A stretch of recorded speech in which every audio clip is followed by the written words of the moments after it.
Happy is back. A long-awaited sequel to the classic Happy Gilmore movie has arrived onto Netflix.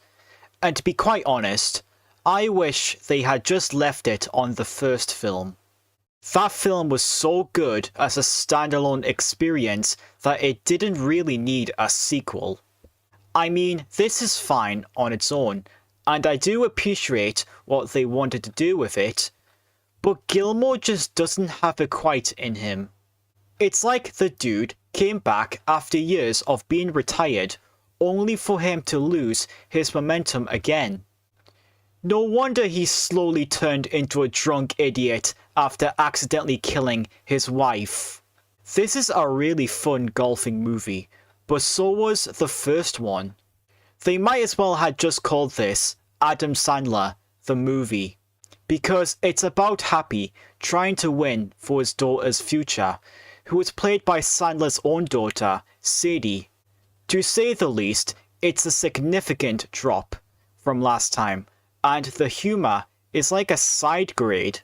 Some of it is better, but some of it was worse. So, what exactly did the sequel get wrong with? How did it bring itself back from the dead? And does it still defy classic comedy gold? In today's movie review, I will be talking about Happy Gilmore 2.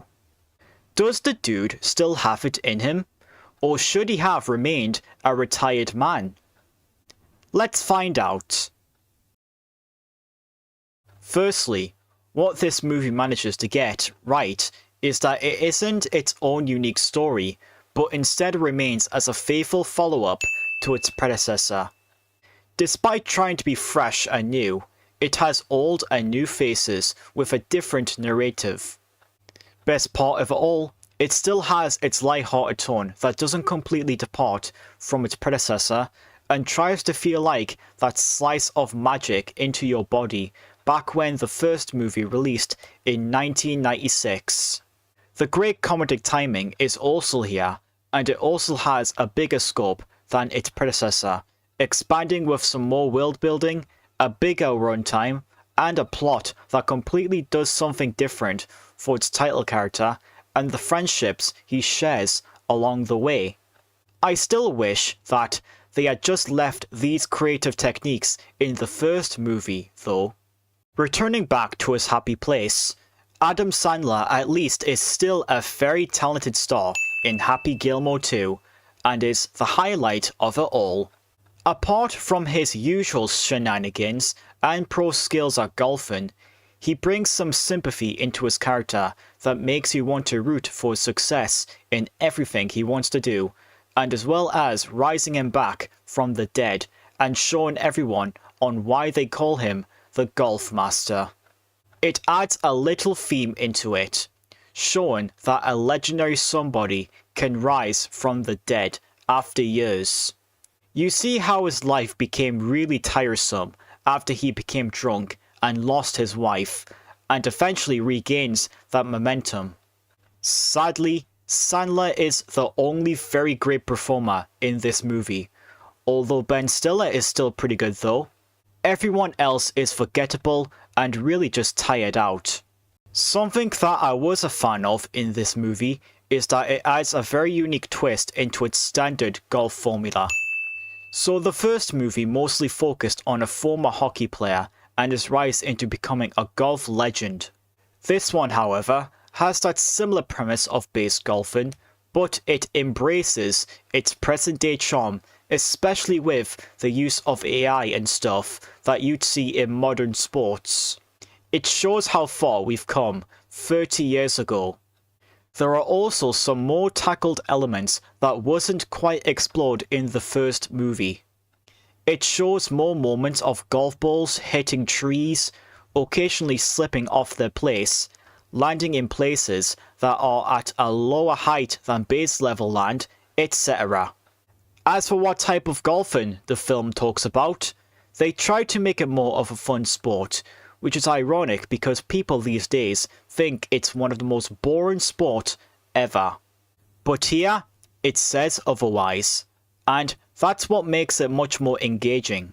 Like its predecessor, Happy Gilmore 2 is still very laugh out loud funny with some great comedic timing. It's mostly just for the first half of the movie, after which it falls off hard since it's so focused on one story element after another. Though the first act definitely delivers. The running gags of Happy having liquor in everything are really strong pieces of humour. Though it might be predictable for some, it really does well on showing just how stupid he became as his life went on. And at the end, Happy is barely doing this because he returned back to his happy place, which is a great use of development for him. Other pieces of humour are used decently, like Shooter McGavin is still pointing and shooting bits of laughs, despite a lack of screen time. And I gotta admit, despite them being annoying, the other running gags of Happy's sons beating up things is quite amusing as well. Lastly, this movie actually has some decent family messages for all that's worth. Since it has a major focus on Happy and his family, you can see just where they're trying to go with it here. It reminds us that no matter if you're not together or will never see each other like in the old days of living with each other, you still love each other as much as a family and will always take care of each other, even if you age as your life goes on. When Happy and his daughter get some well-earned screen time together, she helps boost Happy's confidence and removes his struggles altogether. So in that way, the only reason why Happy became a legend again was because he became more active to his kids instead of constantly being his typical idiot self that he became after accidentally killing his wife. At least, even with some of the most shallow acting ever, it's still pretty thoughtful. Now, what makes this sequel inferior to the first movie? Well, my first negative that comes for this movie, and basically getting it out of the bag. The cameo appearances are way too much, and also straight out of the blue. They come out of question. It all just feels like a huge advertisement to their popularity. I won't also mention the fact that they barely get a role either. Eminem's cameo at least was pretty cool, but the way they did it was just atrocious. He gets eaten by some alligators, which I believe pays tribute to Morris, the alligator of the first film, who passed away in May this year. Also, many golf pros appear in this movie in cameos, but they left out my boy Tiger Woods. Now, they may not have been able to get him, but that still doesn't quite make enough sense. To say the least, it just becomes overcrowded and ridiculous. My second negative I have with this movie is that the plot has some very complex ideas. Remember when I was previously mentioning on how it manages to exceed in its typical golfing formula? Sadly, that also comes with a plot that makes me rage a little bit. I hated how Happy accidentally killed his wife just because he fucked a golf ball into her mouth. How can that kill her? She should have been at least fine after that injury, but no, just kill her off for no reason. So stupid. The way golf is transformed here is decent, but it's so Gen Z-like that it comes off at times as basic instead of unique. And don't even get me started with that terrible ending where Happy's entire beloved family left him like that. Basically bringing its plot back to square one. They really should have focused on Happy and his daughter. That's it. It overall makes me frustrated that a movie like this ends off with a big middle finger to me, who was just beginning to like these side characters. The plot points, all in all, are definitely the worst part of this movie, hands down. My third and final negative I have with this movie is that because the actors are really badly acted here, that means that the character development is just atrocious. You know what? I take that last negative point back. This is the worst part of this movie. Besides Adam Sandler still absolutely killing it here, and Ben Stiller's funny little appearances, the rest of the acting was just awful. What's even worse is that Adam and Sadie have done movies before like Family, and they barely utilize that same energy into this film. Because of that, their characters have a terrible / soulless relationship that lacks the emotional hook or depth that made past relationships between a father and daughter in previous movies touching and effectively poignant. Also, Happy's sons are just annoying as hell despite one funny running gag.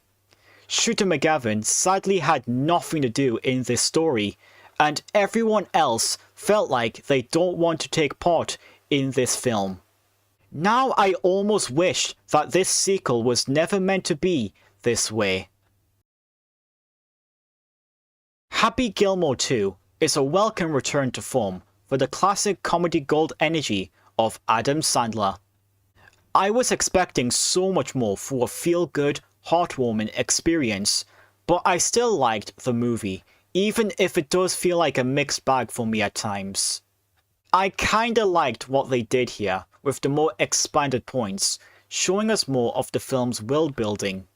You still get to see the original film elements and exactly what happens before and after. The running gag of Happy with having liquor in any of his equipment was definitely hilarious and shows just how stupid he became. There's a bigger scope, the lighter tone is still here, and there's a good general message of family. But why is this such a mixed bag? Well, few things to note here. The cameo appearances, all being either confusing or just out of the blue. The plot points are ridiculous. Mixing Gen Z humor with golf was never a good idea. It relies on a lot of nostalgia instead of paying homage, and the character development is atrocious. Happy and his daughter have one of the worst father/daughter relationship I have probably seen in a movie in recent years, and the actors are family in public. What the F happened here? So yeah, Netflix continues their streak on making some of the most mid-original movies by giving us a sequel that nobody will probably care about in the next few years. It isn't a bad movie, but it's also not an amazing one either. Happy Gilmore 2 only really scores pars and birdies, but nothing more. Adam Sandler's legendary golfer still has plenty of swings left in Happy Gilmore 2, offering a story that makes a putt more birdies than bogeys, despite its under-par character development and plot points. My final score for this comedic sequel is a 7 out of 10, and a grade B. For an Adam Sandler movie, it delivers the expected laughs and the feel-good effects, but its negative points really drive it down very hard. If I could improve this movie, I would have probably focused on just Gilmore and his daughter in the film and completely take his sons away because they were just annoying. The plot could have been as simple as Gilmore winning earnings to boost his daughter's future career, but instead goes all over the place with her brothers. What a slap in the face indeed. But with that being said, leave a like on this video if you guys did enjoy my review on Happy Gilmore 2. And also remember to subscribe if you are new and hit that bell icon to see more content on my channel. Thank you guys so much for watching, and I'll catch you all later. Take care of yourselves.